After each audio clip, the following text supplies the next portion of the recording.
Հայկական հեռուստաեթերի առաջին եւ միակ հաղորդաշարը, որն անդրադարձավ մեր հայ շոու բիզնեսի ամենից ամենաիրադարձություններին տալով են ճշգրիտ եւ հավաստի բարձաբանումներ, իհարկե ամենից ամենանևողջին։ Դուք շարունակում եք դիտել ամենից ամենաժամանցային եթերը եւ այս պահին ձեր էկրաններին է ամենից ամենաաստղային շքերթը, որը վարում եմ ես, Լիանա Տերմինասյանը։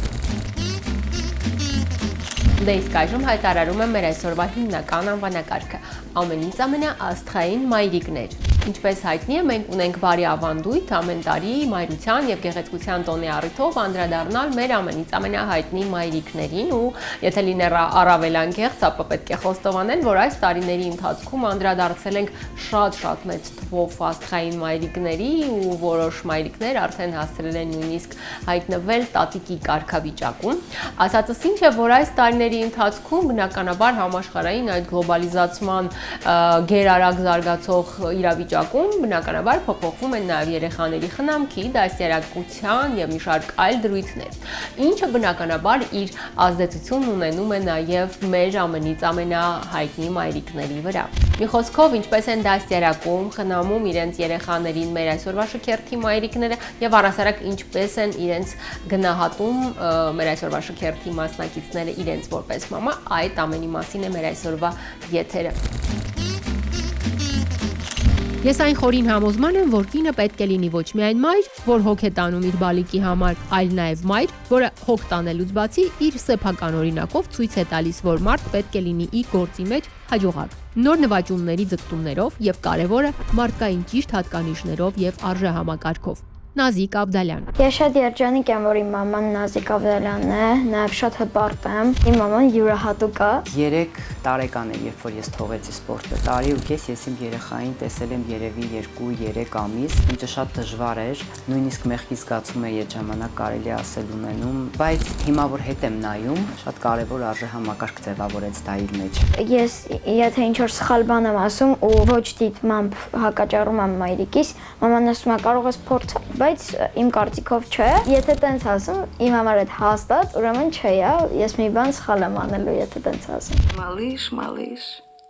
как же ты нас напугал.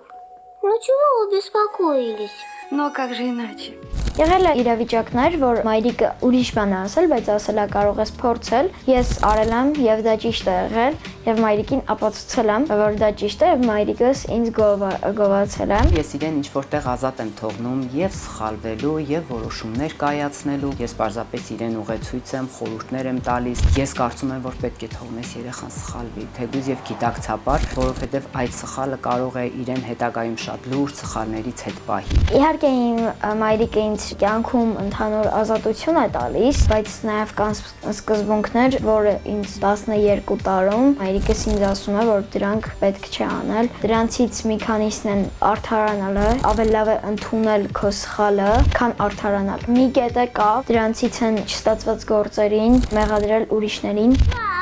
И принесет 10 000 люстр.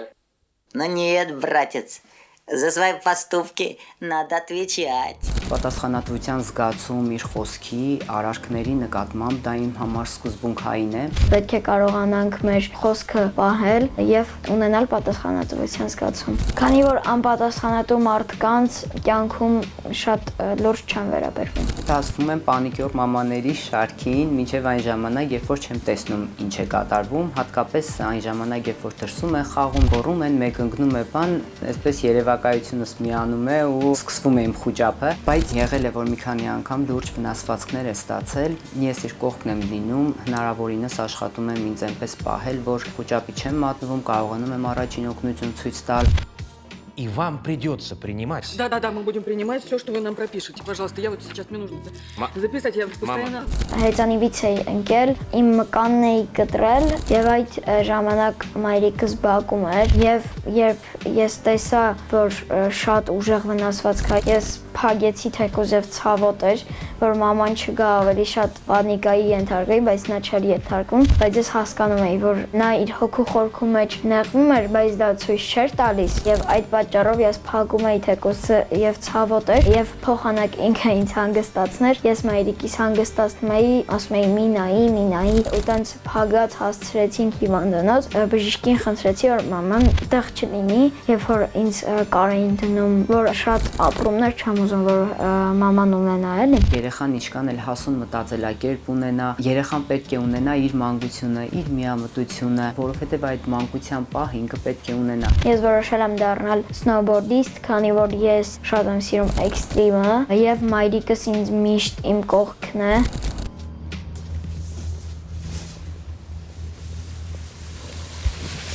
Բայց ես իրականում, այո, ինչքան էլ առօրյայում կարող է թվալ շատ ակտիվ, աշխուժ, այդպես ինչ որտեղ չարաճճի, բայց իրականում շատ խորը ներաշխարհով, շատ նրբազգաց եղել է, որ ես էլ եմ կիսվել իր հետ ու կարող է պայտակ ինձ այնպեսի խորհուրդ տա, որ իմ մտքով էլ անցած չլինի։ Իմ համար համ դժվար է, համ հեշտ է լինել Նազիկ Ավդալյանի որդին։ Չեմ սիրում, որ ինչ որ առավելություն են տալիս ինձ, սիրում եմ, որ ինձ գնահատեն որպես բաչա, այլ ոչ թե Նազիկ Ավդալյանի որդի։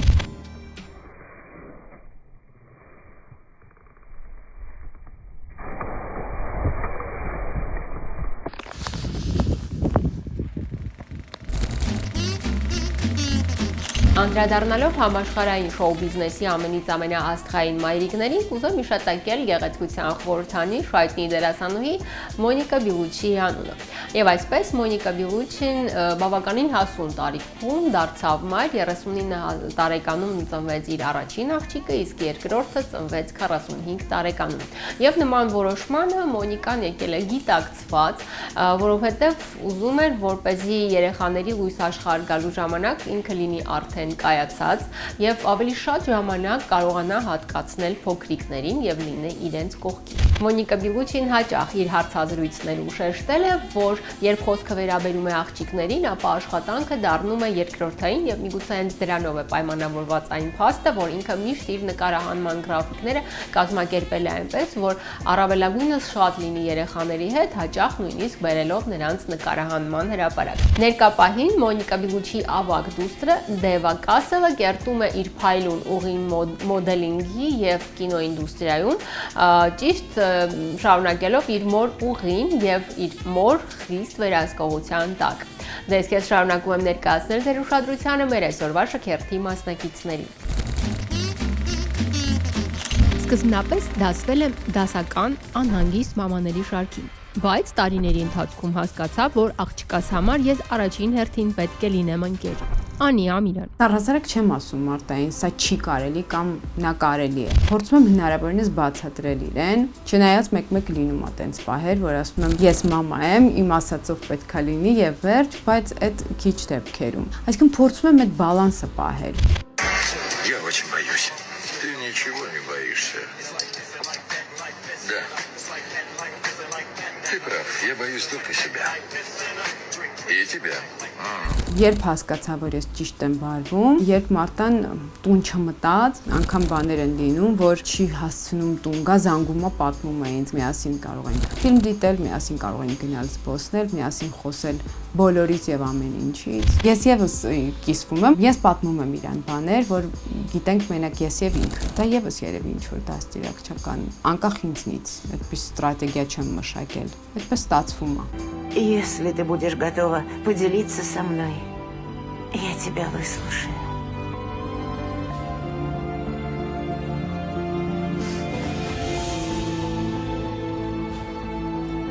Ни о чем не переживай. Поняла? Հիմա միակ խստությունը դա կրթության հարցն է, որովհետև ինձ համար կրթությունը շատ կարևոր բան է, ինքը պետքա սովորի, իսկ դարի երեխաները դարի սմարթֆոնների հաշվին ունեն ծուլություն, իմ աղջիկը եւս, մտածում եմ, որ այդտեղ պետքա մի քիչ քաշեմ այդ սանձերը։ Ինչ վերաբերում է սմարթֆոններին, արգելք չեմ դրել։ Ես պարզապես բացատրում եմ, որ այդտեղ ինչքան էլ վատ բան կա, բայց կա նաև լավը։ Հնարավորինս միասին փորձում ենք լավ բաներ քաղել։ Այսինքն ես իրանից եմ սովորում, ինքը ինձնից, բայց միևնույն ժամանակ պետք է հասկանանք, որ այս կյանքը առաջ է գնում ու կարող է այն ինչ որ ժամանակին մեզ համար շատ ընդունելի էր, հիմա գուցե հնաոճ է։ Когда тебе будет 20, мне будет 40. Тебе будет 30, мне будет 40. А вот когда тебе будет 40, ты таки наконец поймешь, почему мне до сих пор 40. Эта математика, зайка, тебе еще только предстоит. Անին անկեղծ խոստովանում է, որ Մարտայի լույս աշխարհ գալուց անմիջապես հետո որոշում կայացրեց, որ այլևս չի աշխատելու իր ժամանակն ամբողջապես նվիրելով երեխայի խնամքին եւ դաստիարակությանը։ Սակայն միառժամանակ անց հասկացավ, որ երեխայի համար լավ օրինակ ծառայելու համար պետք է աշխատել։ 3 տարի մնացի տանը, մարտայով զբաղվեցի, հետո արդեն գնացի աշխատանքի, որովհետև հասկացա, որ այս երեխային ի վերջո առողջ մայր է պետք, իսկ ես տանը հիվանդանում էի, ու մտա միանգամից շատ խիտ գրաֆիկով աշխատանքի, եւ մանկավարժական համալսարանում էի դասախոսում, եւ երգիպետական թատրոնում էի, եւ ֆիլմերի կրկնօրինակում էի անում։ Մի քիչ վերևից դիր էլի։ Այդպիսի բան հնարավոր չէր։ Դա Ռուբիններ են, Մոզամբիկից, մութ պատմություն է։ Քաղաքից դուրս ինչ-որ ֆերմայում, մի տոննա զենքով ու նահանջի հստակ պլանով։ Երևի այդտեղից սկսեց, որ ես կարողացա տենց մի քիչ ուրիշ տեսանկյունից նայել, եւ մայր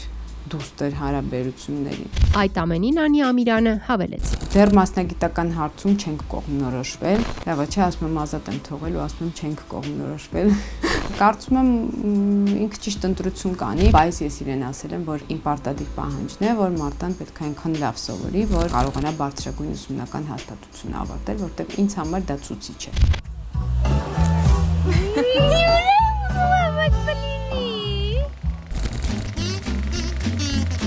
Շարունակելով համաշխարհային շոու բիզնեսի ամենից ամենաաստղային մայրիկների թեման եւ այս անգամ կուզեմ հիշատակել հոլիվուդյան աստղ Blake Lively անունը։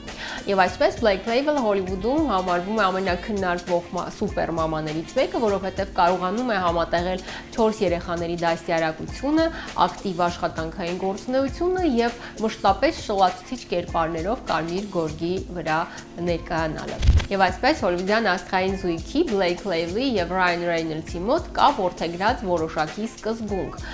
երեխաներին դաստիարակել առանց դայակների։ Ահա թե ինչու, երբ Blake Lively նկարահանումների մեջ է, ապա Ryan Reynolds-ը հրաժարվում է բոլոր տեսակի պրոյեկտներից, որպեսզի առավելագույնս լինի երեխաների հետ։ Եվ ճիշտ հակառակը, երբ Ryan Reynolds-ն է ընդգրկված որևէ նախագծի մեջ նկարահանումներով, ապա Blake Lively անցնում է իր սուպեր մամայի կարգավիճակին։ Դες ես շարունակում եմ ներկայացնել ձեր ուշադրությանը մեր այսօրվա շքերթի մասնակիցներին։ Մանկուց սիրել եմ տիկնիկներիս հետ խաղալիս մամայություն անել եւ ասել, որ մեծանամ պետք է 5 երեխա ունենամ։ Գոհար Բաղդասարյան։ Ժաննային մենք շատ ենք սպասել ու ինքը շատ հրաշքով ծնունդ է։ Ես մի անգամից սենց մտա այդ մամա կերպարի մեջ։ Շատ հոգատար եմ եղել։ Մեծացնելու մասով ինձ բոլորը միշտ օգնել են։ Ինքը փոքր էր, դեռ մի տարեկան չկար, աշխատել եմ, բայց երբեք չի խանգարել ինձ, որ Ժաննայի հետ ժամանակ անցկացնեմ, խաղամ։ Մաման բարի է, հոգատար, բայց մի քիչ ջղայնացող է, տենց շատ չէ, բայց ինչ ուզում եմ ամեն ինչ անում է։Ոսա, բաց, ես համ բադ էի ուզում, համ ճուտ էի, համ ստիչ էի ուզում, տեսեք կոմբո եմ բռնել։ Այդ պայսակը պետք է կոմբո։ Չա գնաց։ Я так։ Ու ինքը երջանիկը։ Շոտ անհանգիստ եմ, ինչ կապված է Ժանուլի հետ, զանգում է ինձ, մամ գալիս եմ, եթե 2 րոպե անցավ չզանգեց, սկսում եմ ես զանգել։ Երբ որ օրինակ ինչ-որ ուզում ենք տեղ գնանք ու ես շատ եմ ուշացնում, այդ կարա մամային բարգացնի մեկ, երկրորդը որ օրինակ տունը թափթփված է լինում, մանավանդ որ իմ վեշերը իր սենյակն է լինում։ Արի հələ։ Փակի դուրը։ Ես ինչքան պետք է սաղի մոտ քո վրա խոսամ, հա։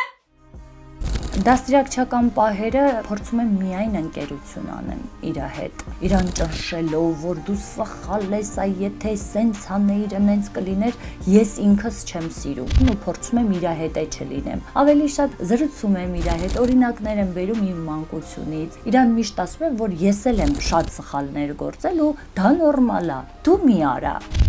Ես չեմ ուզում խոսալ։ Աղջիկս, ես քեզ հասկանում եմ։ Այդ քո սեփական տարածքն է, բան։ Ոչինչ, հանգստացի, խոսենք։ Ես չեմ ուզում խոսալ։ Աղջիկ, բացի ասում եմ։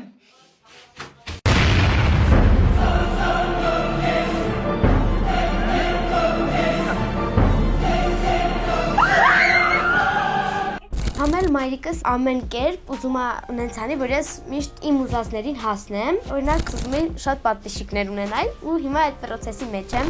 ապրես մոտը։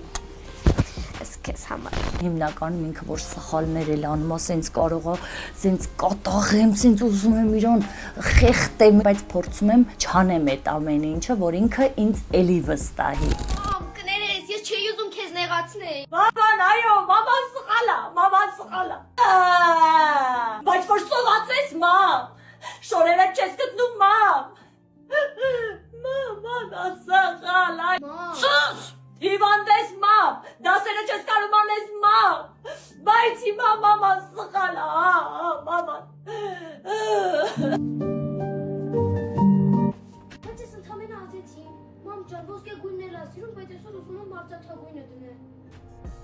Չէ, ինքը ինձ չի ջղայնացնում։ Ես եմ իրան ջղայնացնում։ Ես գիտեմ, որ ինքը ուզում է, որ ես լավ սովորեմ, իրան լավ գնահատականներ տանեմ, իմ կարծիքով պետքա փոխադարձ լինի, այսինքն ինքը աշխատում է, որ ինձ լավ բաներ տա, իսկ ես իմ սովորելով մամային ուրախացնեմ։ Տեսեք, ինձ կարողանում է ինք այդ խաղիկներով համոզի, ես անում եմ իր ուզածը, բայց իր մեջ կա պատասխանատվություն, որ իր խոստվածն էլ ինքը անի։ Հիշում ես մեր սերը, մեր ամոս ոսկերը լուսին շողերը Հիշերեր այն որը որտվիր երկում ախին չուրացել Հիշում ես մեր սերը, մեր ամոս ոսկերը լուսին շողերը Հիշերեր այն որը որտվիր երկում ախին չուրացել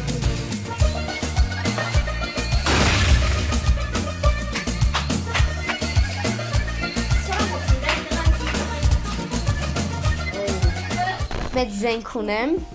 տանկից էլ ուժեղ աշխատում, տատիկա հանունը։ Վերջերս մենք որոշեցինք, որ իրար հետ պետքա սենց վիդեոներ նկարենք։ 2026 ու 1990 թվականների մամաները, դվիսիները։ Մի հատ վիդեո մենք գցեցինք, իմ ու մամայի էջը սկսեց զարգանալ, երբ որ սկսեց զարգանալ, մենք սկսեցինք ավելի շատ վիդեոներ գցել, համել շատ պատմություններ ավելացան։ Այնքան դրական է բոլորի կոմենտներով էլ, հա, բոլորի արձագանքներով էլ, ոնց որ բոլորը ունենային դրա կարիքը։ Գիտեք, չէ, եթե ջերմաչափը ջարդվի, բոլորս կմեռնեն։ Я пьяный молодой, в бары как домой.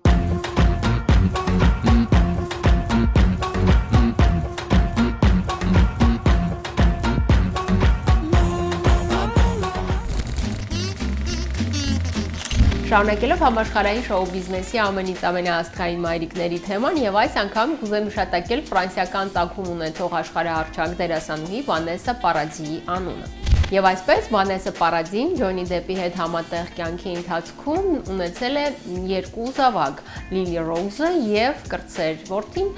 Ջեք Քրիստոֆեր Դեպը։ Վանեսա Պարադին միշտ աշխատել է հեռու պահել երեխաներին պապարացիների ուշադրությունից, ասեմ ավելին, որ երկար ժամանակ ինքն ու Ջոնի Դեպը երեխաների հետ միասին ապրում էին Ֆրանսիայի փոքրիկ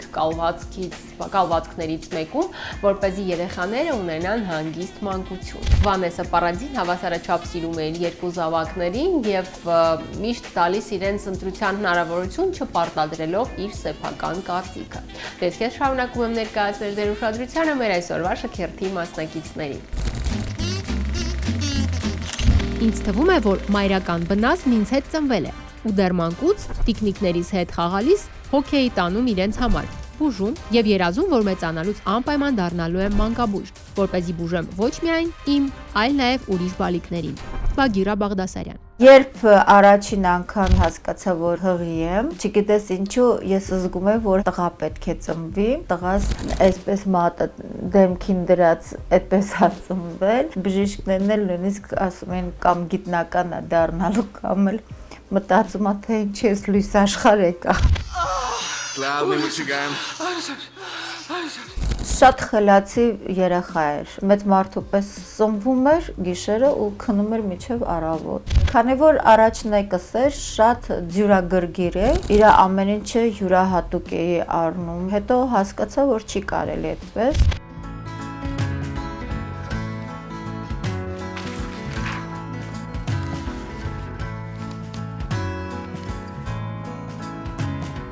Առաջնեկից հետո անցավ 2 տարի,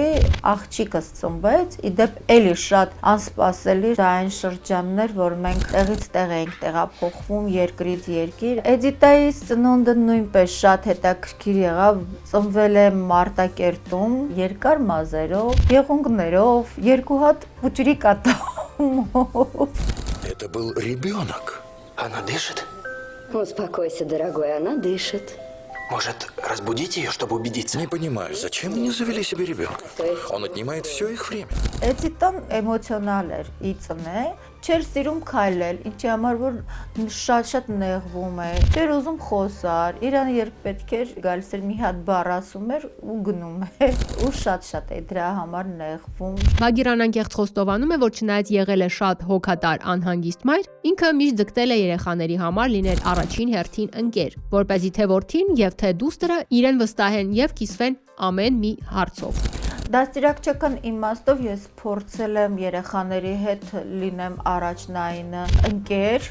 որպեսզի իրենք կարողանան ինձ վստահել, բայց ամեն դեպքում պետք է միշտ տարանջատել ընկեր, ծնող, երեխա հարաբերություններում, որովհետև գալիս է մի պահ, որ պետք է այո կարողանաս սաստել, քո խոսքը ճիշտ տեղին հասցնել, նախատել։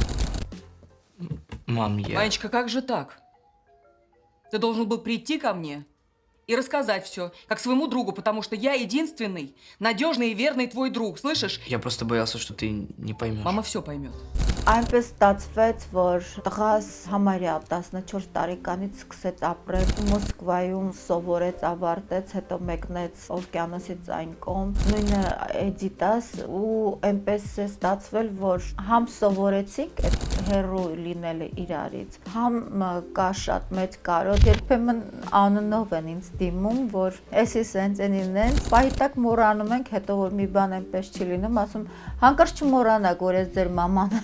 Այդ ամենին Բագիրա Բաղդասարյանը հավելեց. Եթե մարդիկ որոշում են կայացրել արդեն արտ երկրում սովորել, ապրել, ինչու՞ չէ, լավ, ենթադրենք իմ մայրական հոգեվիճակով պահեցի կողքս, բա հետո ես չդառնամ պատճառ որևիցե իրանց նպատակների կանխման համար։ Հիմա փառք Աստծո, որ ամեն ինչ շատ լավ է, թող այդպես է շարունակվի, Աստված։ Շարունակելով համաշխարհային շոու բիզնեսի ամենից ամենաաստղային մայրիկների թեման եւ այս անգամ կուզեմ հիշատակել հոլիվուդյան աստղ Ումա Թուրմանի անունը։ Դերասանուհին բազմիցս հարցազրույցներում շեշտել է, որ իր համար մայրությունը կյանքի ամենահաջողակ ու կարևոր կետերից մեկն է, թեև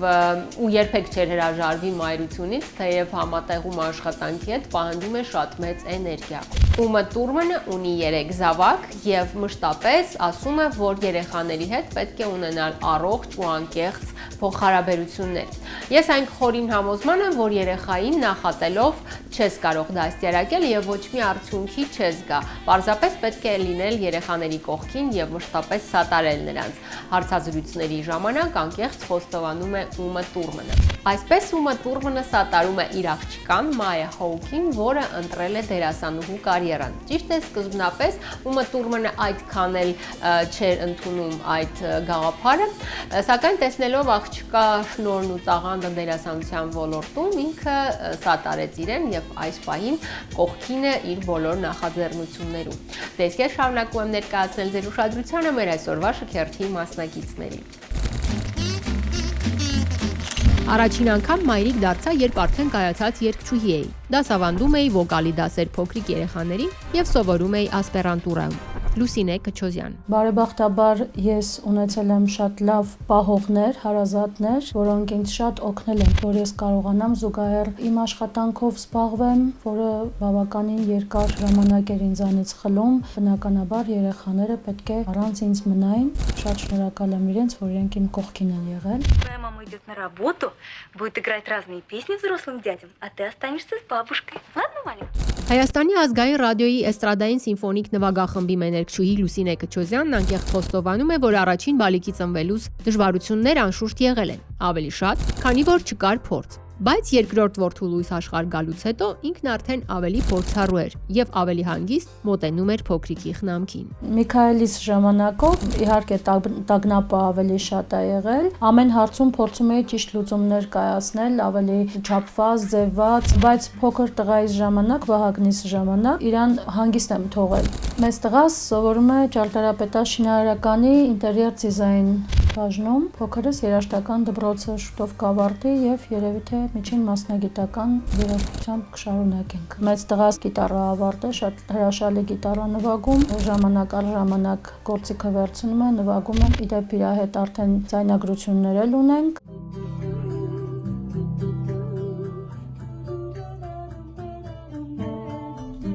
Հետո էլ կանցնենք փոքրին, փոքրին շատ լավ դաշնամուր է նվագում, մեծի հետ կոմիտասյան, փոքրի հետ համաշխարհային հիթերով։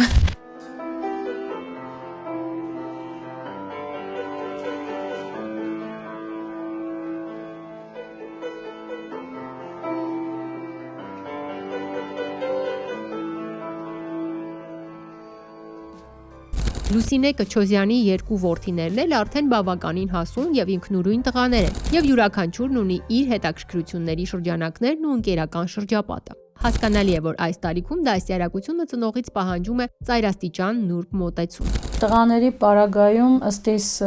ավելի խիստ եմ ես, պահանջկոտ, հետևողական ավելի եւ կոպիտ ասած պիտի տղավարի մեծացնես։ Շատ դեպքերում պետք է զիջես։ Միշտ գիտակցել եմ, որ ընկերական շրջապատում պետք չի անընդհատ անհանգստացնել։ Նույնիսկ եթե իմ ամուսինն էլ շատ ուշ է գալիս, ես ամենածայրահեղ ժամը պետք է լինի, որ զանգարեմ, ասեմ որտեղ ես, նույնն էլ տղայիս պարագայում, եթե ինքը տեսնում եմ մի փոքր ուշացել է, ուղղակի զանգում եմ, ասում եմ ուր ես, ուշաժամը, պետքա դասանես։ Խիստ ջղային մամա եմ։ Եվ ընկերասեր։ Փորձում եմ ամեն կերպ այնպես անել, որ հերվից հարթել իրենց ճանապարհը։ Այդ ամենին Լուսինե Կչոզյանը հավելեց. Ես շատ երջանիկ եւ բախտավոր մայրիկ եմ, որ ունեմ ձեզ նման խելացի, ազնիվ տաղանդավոր տղաներ։ Ես միշտ ուրախանում եմ ձեր ցանկացած կատարած գործով եւ ձեռքբերումներով։ Ես շատ հպարտ եմ, որ դուք իմ տղաներն եք։ Ես միշտ եղել եմ այն խորին համոզման, որ երեխային պետք է ինքնարտահայտվելու առիթ տալ։ Եվ երբ դարձա մայր, այդ մոդելը կիրառեցի նախ իմ երկու աղջիկների դաստիարակության մեջ, ապա նաև իմ սաներին դասավանդելիս։ Մելինե Ավետիսյան։ Ճիշտ է, 22 տարեկանում եմ մայրացել, բայց ես պատրաստ եմ եղել։ Ես ավելի սթափ մայրիկ եմ, որևէ խնդրի դեպքում չեմ խառնվում իրար, քանի որ ես ինքս հասկանում եմ, որ այդ իմ ներքին խառնաշփոթը կարա նաև երեխայի մոտ բերի անհանգստություն։ Առաջնեկից հետո, երբ որ արդեն երկրորդ դուստերս լույս աշխարհ էր գալիս, այդ ընթացքում ես ավագ դստերս վերապատրաստում էի, քանի որ մեր ընտանիք եւս մեկ երեխա է գալու։ Փոքր աղջիկս ծնվեց եւ մի բան ցույց տվեց, որ նաեւ կարա փոքրը խանդի։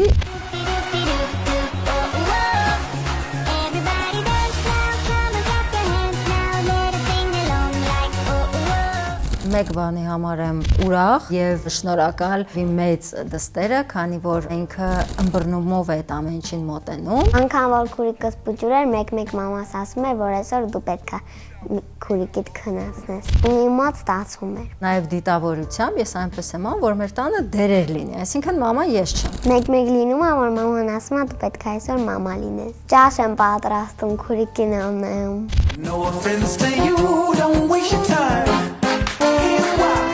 Առաջնեկս իմ կյանքում բնականաբար շատ մեծ փոփոխություններ է բերել իր հետ։ Սկսել է դա մասնագիտական փոփոխությունից, իրավաբանությունից, սահուն փոխվել է մասնագիտությունս դեպի կրթական ոլորտ։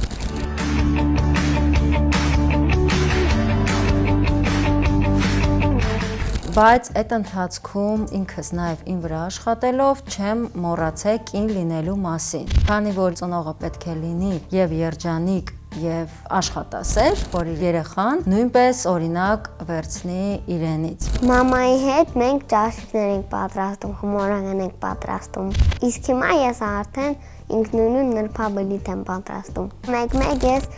ձվածեղ եմ պատրաստում, ընտանիքի անդամներն եմ հյուրասիրում։ Իմ պապին մենակ իմ պատրաստածներն է ուտում։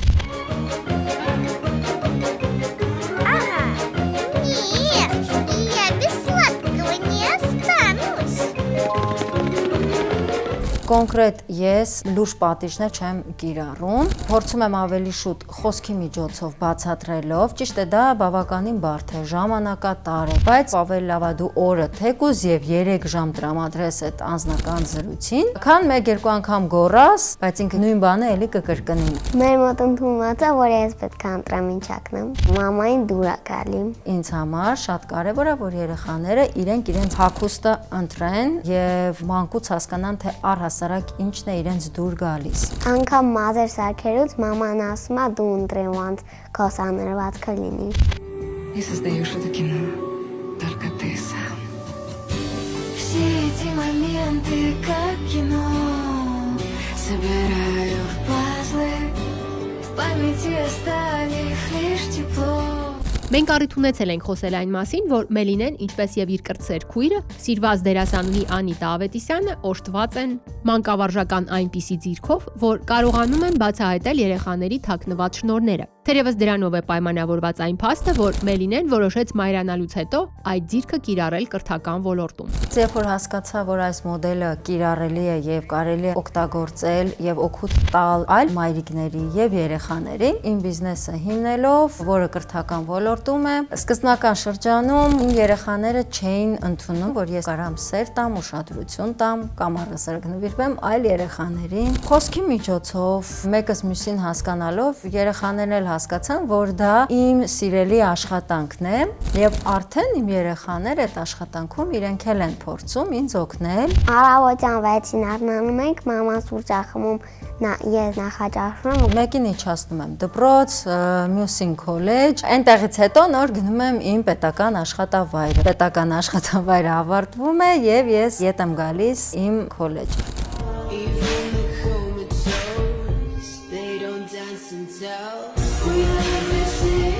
Դպրոցից դուրս եմ գալի, կիսվում եմ մամայի հետ։ Պատմում եմ ինչ ա եղել։ Ունենալով 2 աշխատանք, ես ժամանակ նաև ունեմ տրամադրելու իմ երեխաներին։ Մամային ասում եմ, որ գնանք զբոսնելու ու կինո։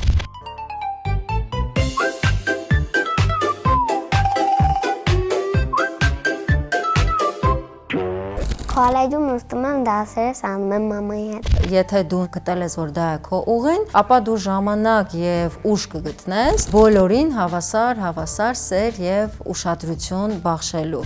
Все-таки хорошо, что мы есть друг у друга.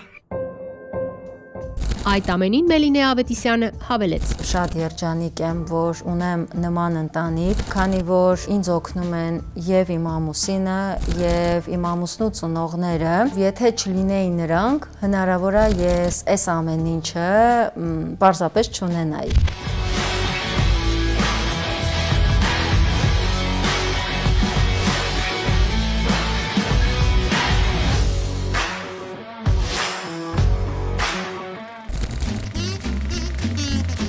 Ամենից ամենան շարունակում էր եթերը եւ բոլոր նրանք, ովքեր հենց այս պահին միացան մեզ, ուզում եմ ասել, որ այսօր մենք խոսում ենք ամենից ամենաաստղային մայրիկների մասին։ Շատ հետաքրքիր բացահայտումներ դուք արդեն բաց եք թողել, սակայն ոչ պակաս հետաքրքիր մանրամասներ սպասում են մեզ առջևում, մնացեք մեզ հետ։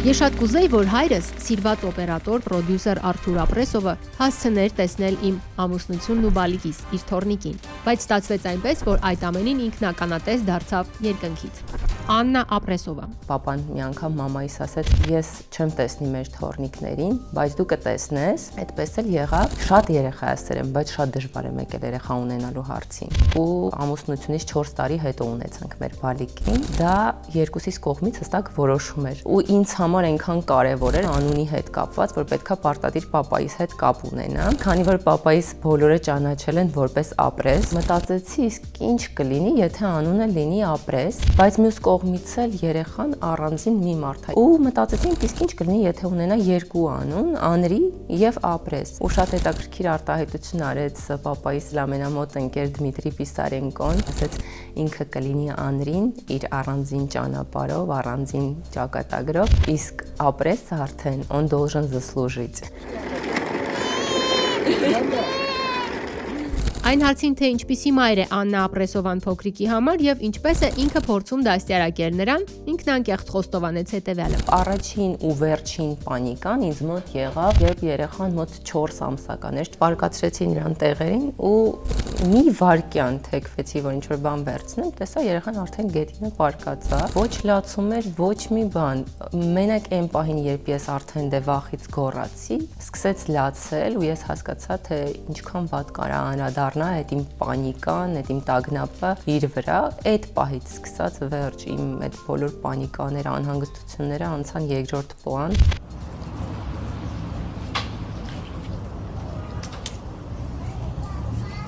Մեզ մոտ այդ խստությունը ընդհանրապես ընդունված չէր, ճիշտ է, պապաս մի թեթև հայացք ուներ, որ ուղղակի էսպես նայում էր ինձ ու վերջ ման էի գալիս, թե որտեղ ինձ կորցնեմ, բայց դա չեկավ նրանից, որ նա շատ խիստ էր մեզ հետ։ Ես էլ որոշեցի երեխայիս հետ ընդհանրապես խիստ չլինել, հասկացա, որ այդ խստությունը մեզ մոտ չի էլ աշխատում, եթե ես իրեն ասում եմ, էսպես չանես, էսպես չի կարելի, խնդրում եմ, որ բացատրես հայացքով, դեռ չի կարողանում նորմալ խոսել, ինչու չի կարելի։ Ես արդեն իրան բացատրում եմ, ինչը չի կարելի, ինչի չի կարելի ու այս դեպքում արդեն հասկանում եմ, որ ինքը ինձ ամբողջությամբ լսում ու ամեն ինչ ընկալում է։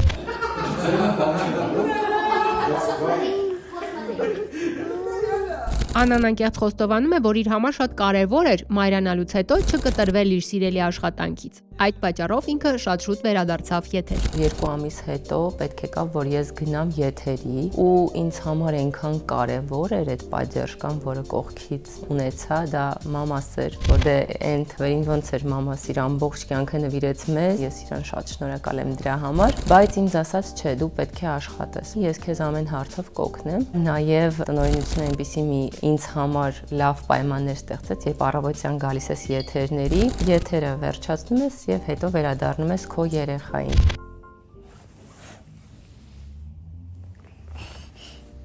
Այդ ամենին Աննա Ապրեսովան հավելեց. Ուզում եմ այս գեղեցիկ հաղորդման շրջանակներում ասել, որ մեր երկրորդ բալիկին ենք սպասում։ Դա հենց այդ մեծ օգնության շնորհիվ է, որ ես այսպես ռիսկի գնացի։ Նույն էմոցիաներով, նույն սպասումով մենք սպասում ենք մեր երկրորդ փոքրիկին։ Եթե լինեմ առավել անկեղծ, ապա կխոստովանեմ, որ մայրական բնազդն իմ մեջ արթնացավ այն պահին, երբ բալիկից ծնվելուց հետո դրեցին կրծքիս, եւ ես զգացի իր շունչը։ Եվա Բաղդասարյան։ Բոլորը, որ երեխային դրեցին հիվանդանոցում իմ կրծքին, այդ ժամանակ մոտս ամեն ինչ փոխվեց, հասկացա, որ ես մամա եմ, կյանքի համար պատասխանատու եմ ու հենց այդ օրվանից ամեն ինչ ինձ մոտ փոխվեց։ Ավելի սթափ եմ, գիտեմ, որ երեխան եթե լացում է, պետքա լացի, եթե սոված է, պետքա ժամանակին կերակրես, ավելի ռեալ եմ նայում ամեն ինչին ու գիտեմ, որ եթե ավելի սթափ նայեմ, ամեն ինչ լավ կլինի, քան որ շատ անհանգստանամ։ Մինուշ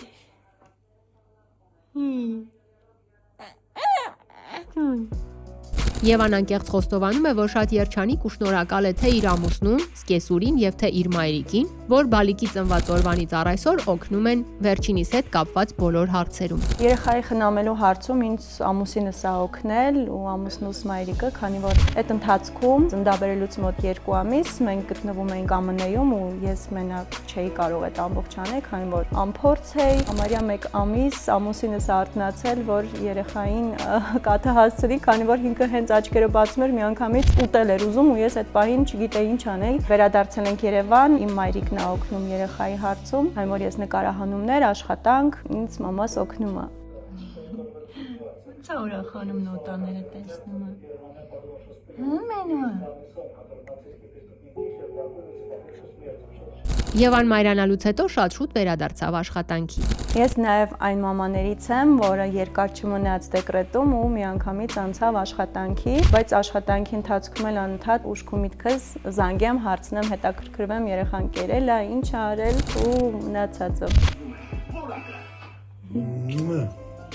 Այդ ամենին Եվա Բաղդասարյանը հավելեց. Ինչն է փոխվել իմ կյանքում, ավելացել եմ իմ արդյունք մենու անունով։ Առաջ օրինակ կարող մտնեի խանութ, մենակ իմ համար շորեր ընտրեի, ամուսնուս համար էլ, հիմա արդեն երեխայի համար, առաջ 1 պայուսակով դուրս կգայի տանից, հիմա 2 ամբողջ իր պարագաներով այնտեղ։ Աշխատանքից հետո շտապում եմ տուն, որ ժամանակս անցկացնեմ երեխայի հետ, շատ եմ կտրվում արդեն ընկերներ, ծանոթներ, հանդիպումներից, բոլորը ասում են կարոտում ենք քեզ, ուզում ենք տեսնենք, բայց հիմա որ որ իմ փուջուրի հետ ժամանակ անցկացնելու իսկական պահն է, շուտով ատամիկներ, առաջին հայլեր ու այդ ամեն ինչը չեմ ուզում բաց թողնեմ։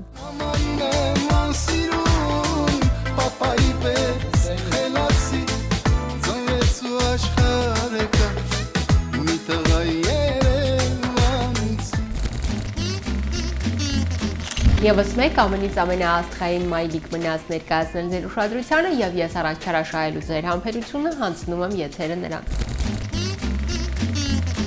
Դեռ մանկուց մեր բակում բոլորն ասում էին, որ ես շատ լավ մամա կլինեմ։ Եվ ահա ես արդեն այդ կարգավիճակում եմ։ Ու շատ երջանիկ եմ, որ վերջապես դարձա մամա իմ փոքրիկ Ալեքսանդրայի համար։ Սոնա Նաջարյան։ Սոնայի հոգատարության վրա երբեք չէի կասկածում։ Խառնվածքով շատ անհանգիստ եմ, մի տեղում նստող չեմ ու հենց այդպիսի մամա եմ։ Վայ, ես ինչ եղավ, ի հազած, տեսնես, խի փռշտաց։ Հնարավորինս պահում եմ այդ ռեժիմով իրեն թե կերակրելը, թե քնացնելը եւ շատ եմ կարդում, հետաքրքրվում։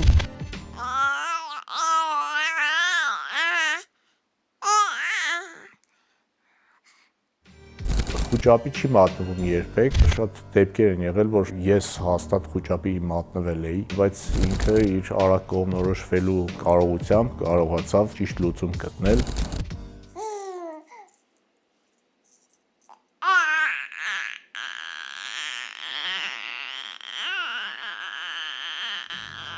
Մի փոքր չեմ հավատա նրան, որ շատերը ասում են ոչինչ չի փոխվել, իհարկե ոչ մի բան չի կարող առաջվա պես լինել, նույնիսկ քո ամուսնու հետ հարաբերությունները չեն կարող էլ առաջվա պես լինել, քանի որ արդեն երրորդ անձ է հայտնվում եւ այնքան կարեւոր է այդ փոքրիկը։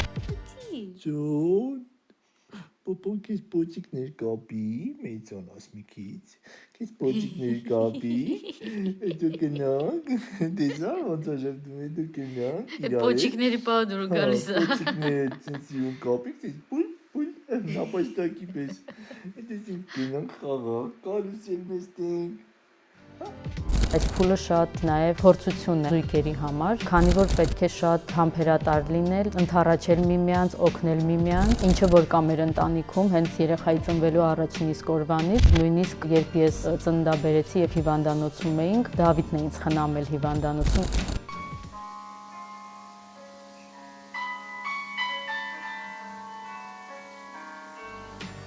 Ֆենոմենալ համբերատարություն ունի, ամբողջ գիշեր կարող է երեխան չքնի, ինքը շատ հանգիստ դեմքով երեխային շարունակի քնամել, կերակրել, խաղացնել, զբաղացնել, ճիշտ է, ես այդ ամեն ինչը տեսնում եմ, որովհետև ես ու չեմ քնում։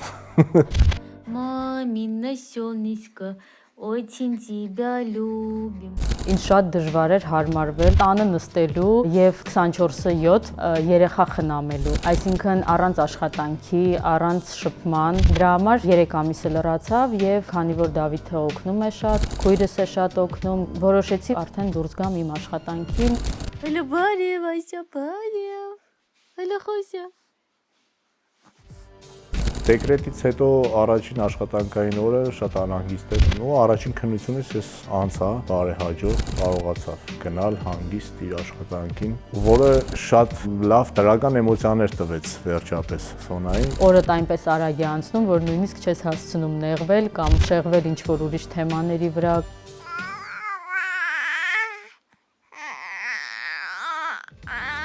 Ամբողջ օրը փաստորեն իր գրքում անցկացնում։ Որ մտնում եմ տեսնում եմ Սոնայի սենց զոմբիացած դեմքը, նրան կարելի է ինչ-որ մրցանակ հանձնել համբերատար մայրիկ անվանակարգում։ Լավ ես քնել, հա, բարև, լավ ես քնել։ Ահա այսպիսին էր մեր այսօրվա շքերթը լի հետաքրքիր ու բովանդակալից բացահայտումներով եւ այդ ամենին թերևս ավելեմ իմ շնորհավորանքի խոսքերը։ Իդեմս մեր ամենից ամենառեժիսոր Հասմիկ Կբիլյանը ուզում եմ մաղթել ու շնորհավորել աշխարհի բոլոր մայրիկներին մայրության ու գեղեցկության տոնի առիթով։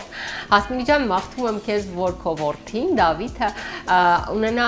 հանգիստ ու խաղաղ ծառայություն եւ այս 1.5 տարին անցնի մեկ ակնթարթում, իսկ քո ճկնաղ գեղեցկուհի Մարիամը միշտ ուրախ դարձնի քեզ եւ դու ունենաս առիթ նրանով հպարտանալու։ Դե իսկ ինձ մնում է այն ասել, որ հաջորդ շաբաթ էլ մեզ սպասում է շատ հետաքրքիր մի անվանակարգ, այնպես որ ակտիվ հետևում ենք անոնսներին, բացահայտում անվանակարգը, շքերթ եւ իհարկե սրտադրող սպասում էր հաջորդ եթերին։ Դե իսկ մենք հանդիպենք արդեն հաջորդ շաբաթ ամենից ամենաժամանցային եթերում։ Հաջողություն։